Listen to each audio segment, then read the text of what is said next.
আসসালামু আলাইকুম। আজকে বেসিক্যালি আলু বেগুনের ঘন্ট রান্না করছি ব্যাচেলরদের উদ্দেশ্যে। তবে আমার রান্না পদ্ধতি ফলো করলে আপনার এই রেসিপি খেতে হবে সুস্বাদু। জাস্ট এই তরকারি দিয়েই তৃপ্তি ভরে ভাত খেতে পারবেন ইনশাল্লাহ। আর রুটি পরোটার সাথে ওটা তৃপ্তি করে খাওয়া যায়। চলুন তাহলে রেসিপিটি দেখে নেই। মাঝারি সাইজে 3টি আলু, 2টি টমেটো এবং প্রায় 800 গ্রাম মতো বেগুন নিয়েছি। এবার চুলায় একটি প্যানে কিছু পরিমাণ পানি দিয়ে দিচ্ছি। খুব একটা বেশি পানি লাগে না এই তরকারি রান্না করতে। পানির পরিমাণটা যদি বুঝতে না পারেন তবে প্রথমে আলুটা কেটে দিয়ে আলুর সামান্য একটু উপরে থাকবে এই পরিমাণ পানি অ্যাড করলেই হবে। এবার ঢাকনা দিয়ে ঢেকে দিলাম এবং অপেক্ষা করছি পানিটা গরম হয়ে আসা পর্যন্ত। পানিটা গরম হয়ে গেছে। এবার আলুগুলো কিউব করে কেটে আমি অ্যাড করে দিব। প্রথমে দিয়ে দিচ্ছি 3টি কাঁচামরিচ, আমি সামান্য একটু চিড়ে নিয়েছি। আলুগুলো এখানে আমি কিউব করে কেটে নিয়েছি এবং চোকাগুলো সম্পূর্ণ কেটে নেইনি, কিছুটা রেখে দিয়েছি কারণ চোকাতে ফাইবার থাকে যা আমাদের জন্য খুবই পুষ্টিকর।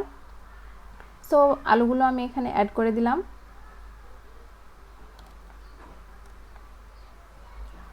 টমেটোগুলো কুচি করেও অ্যাড করে দিলাম। স্বাদমতো লবণ অ্যাড করে দিচ্ছি।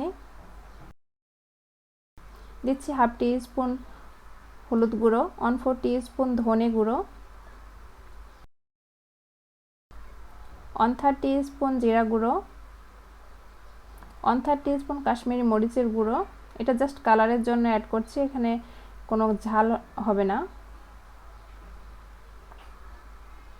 এবার সবগুলো ভালোভাবে মিশিয়ে নিয়ে ঢাকনা দিয়ে ঢেকে দিচ্ছি এবং অপেক্ষা করছি বলক আসা পর্যন্ত। বেগুনটা খুব বেশি আগে কেটে রাখা যাবে না, নাহলে কালচে হয়ে যেতে পারে। জাস্ট রান্না বসায় এটা কেটে নিলেই চলে।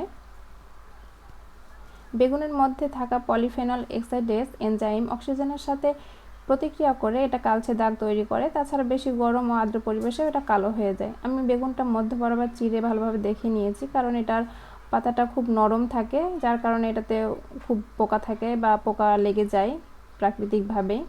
সো এটা আমি চিড়ে চিড়ে দেখে নিয়েছি। এবার সবগুলো অ্যাড করে দিয়ে নিচ ওপর থেকে নেড়ে দিচ্ছি, ভালোভাবে নেড়ে দিয়ে ঢেকে দিচ্ছি। বলক চলে এসেছে, 2-1 বার আমি অফ ক্যামেরা নেড়ে দিয়েছিলাম। এবার বেগুনগুলো একটু ভেঙে ভেঙে নিব কারণ এটা ভাঙা ভাঙা হলে এটা খুব আঠালো হয় এবং খেতে ভালো লাগে। বেগুনটা সিদ্ধ হয়ে গেছে এবং নেড়ে চেড়ে আমি বেগুনটা কিছুটা আঠালো করে নিয়েছি ভেঙে ভেঙে। আমার কাছে এটাই পারফেক্ট মনে হয়। এবার চুলায় একটা প্যান নিয়ে নিচ্ছি সামান্য পরিমাণ তেল। এখানে রেগুলার অয়েলটাই আমি ইউজ করছি, প্রায় 1.5 টেবিল চামচ মতো হবে। মাঝারি সাইজের 2টো পেঁয়াজ কুচি করে দিয়েছি। হালকা একটু তেলে টেলে নিব এটা, যেন এর কাঁচা গন্ধটা চলে যায়। হালকা একটু হলদে বর্ণ যখন হয়ে আসবে তখন বড় সাইজে একটা রসুনের অর্ধেকটা আমি কুচি করে নিয়েছি আর 3টি কাঁচামরিচ মুখটা একটু ফাড়ে নিয়েছি, দিয়ে এর মধ্যে অ্যাড করে দিচ্ছি। এতে করে ঘ্রাণটা খুব ভালো আসে। এবার অপেক্ষা করছি একটু হালকা লালচে বর্ণ হওয়া আসা পর্যন্ত, খুব বেশি ভেজে কালচে করে যাবে না, দেখে নিশ্চয়ই বুঝতে পারছেন।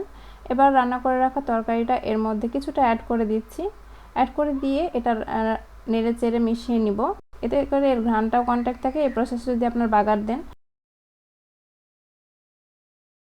এবার বাগারগুলো আমি অ্যাড করে দিচ্ছি মেন তরকারিতে এবং নেড়ে চেড়ে দিয়ে ঢাকনা দিয়ে ঢেকে দিচ্ছি। এতে করে বাগারের যে সুঘ্রাণটা আছে সেটা পুরোপুরি তরকারির মধ্যে চলে যাবে এবং খুব সুন্দর একটা স্বাদ আসবে।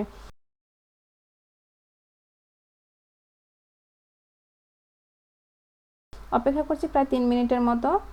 এতে করে খুব সুন্দর একটা ঘ্রাণ এর মধ্যে চলে আসে। খুব বেশিক্ষণ ফুটিয়ে নেওয়া যাবে না, জাস্ট কয়েক মিনিট। এবার চুলা অফ করে ঢাকনা দিয়ে ঢেকে দিচ্ছি, দমে রেখে দিচ্ছি 10 মিনিটের জন্য। যে কোনো তরকারি যদি দমে রাখেন তো তরকারির স্বাদ বহুগুণে বেড়ে যায়, কারণ তরকারির স্বাদটা ভেতরে আটকে থাকে, স্বাদ ও ঘ্রাণ ধরে রাখতে সাহায্য করে। উপরে দেখতেই পাচ্ছেন তেলগুলো ভেসে উঠেছে। ঢাকনা থাকার ফলে রান্নার তাপ সমানভাবে সব দিকে ছড়ায়, তাই সবজির স্বাদ আরও কনসেন্ট্রেটেড হয়। আর ঢাকনা থাকলে সবজি তরকারি শুকিয়ে যায় না, ফলে প্রাকৃতিক রস ও স্বাদ ভেতরেই থাকে এবং খুব ভালো লাগে। আশা করি ভিডিওটি আপনাদের ভালো লাগবে। যদি ভালো লাগে অবশ্যই পাশে থাকবেন। সবাই ভালো থাকবেন, সুস্থ থাকবেন। আল্লাহ হাফেজ।